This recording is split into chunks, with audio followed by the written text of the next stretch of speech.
Welcome back. So, of course, we tend to focus on the national implications of the midterms, US Senate and House races. But when it comes to your daily life, many of the most important decisions are made by your state legislatures. We saw that really clearly in the pandemic with the totally unjustified anti-science lockdowns and school closures imposed in some states.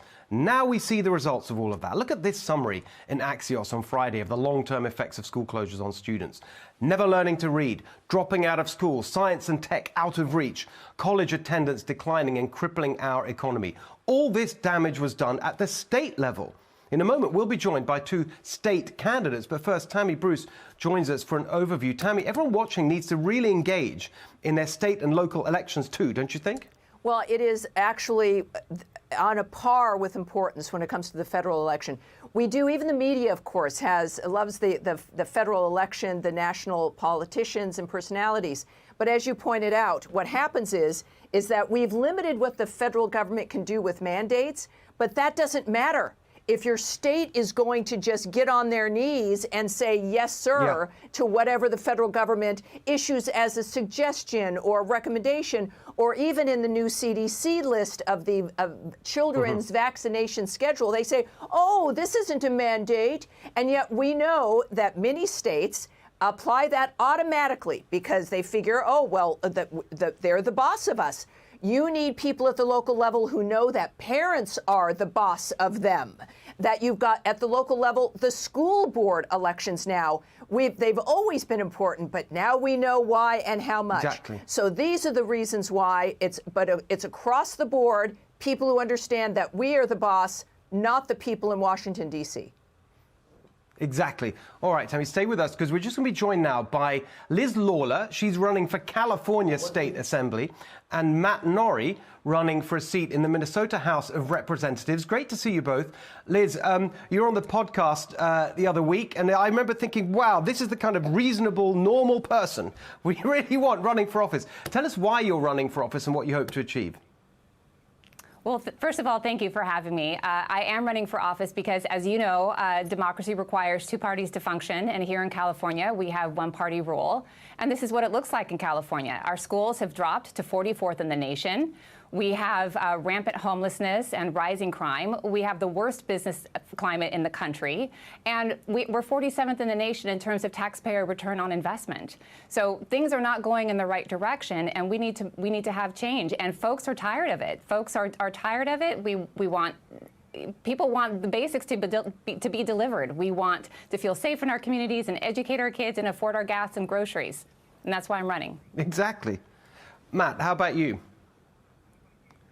Yeah, well, thanks for having me on, Steve. This is actually the reason why I decided to run. I have two children, 13 and 9, and their lives are very important to me, along with all the other families around the area. And what I saw our governor do is put a heavy hand down on our schools and our children.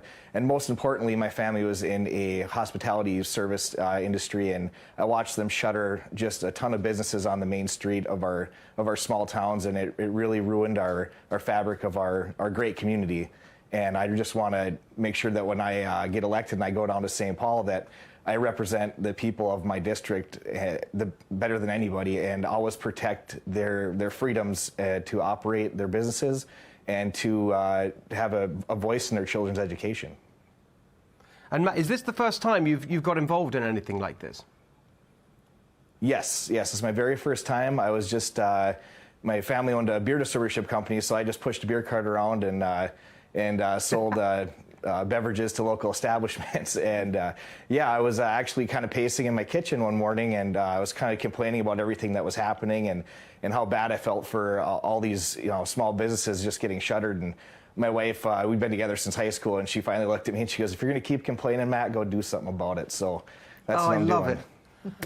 Fantastic. Good for you.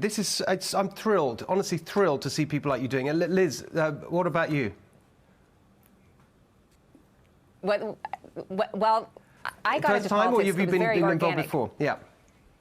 Oh, what do I want to accomplish? No, I was just wondering whether you'd been involved before. What made you this time step up and say, I'm going to go for it? Yes, of course. Well, I fell into politics organically with potholes. We had potholes on our street, and so I lobbied our city with our neighbors. And then I was appointed to the Better Streets Commission, which was newly created. And after that, they asked me, I was asked to run for council. I ran and was elected to council. And while on council and dealing with the overreach that Sacramento is, forcing cities to do, I decided we need some common sense, pragmatic leaders in Sacramento who understand what cities and people are going through. And that's why.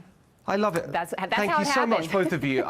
Great. We'll put out on our social media where people can support your campaigns and all the rest of it. I really appreciate what you're doing and joining us tonight. Quick last word, Tammy. Isn't it great to see? This is what America's about. People like that. Just they've had enough and they're going to go in there and change it. Well, see, this is it. These people, everyone else who's running, who just decided it was time to do something, are the people that save the country. These individuals and people like them throughout the history of this country have saved the world. It is people who come from their homes, raised by American families, start their own businesses, just want to live their lives as they see fit, and are willing to take a stand to make sure they can, but that their whole community can. It's like the young men who are running off of the boats at Normandy. My goodness, nobody thought that they would have to do that, but when it came down to it, they did it. And that is what is required. This is what's so exciting. And I have to say, I think Donald Trump and him breaking through that wall about the fact that all of us own this dynamic is part of what has been inspirational to people. But more than anything, watching the masters of the universe screw up our lives told us that, wait a minute, maybe we know how to do this. We can do this better. So good luck to both of you. It's very, very exciting to see. Exactly. Thank you, Tammy. Liz Lawler, Matt Norri, both of you, the best of luck. Thank you for being with us tonight. Much more up ahead.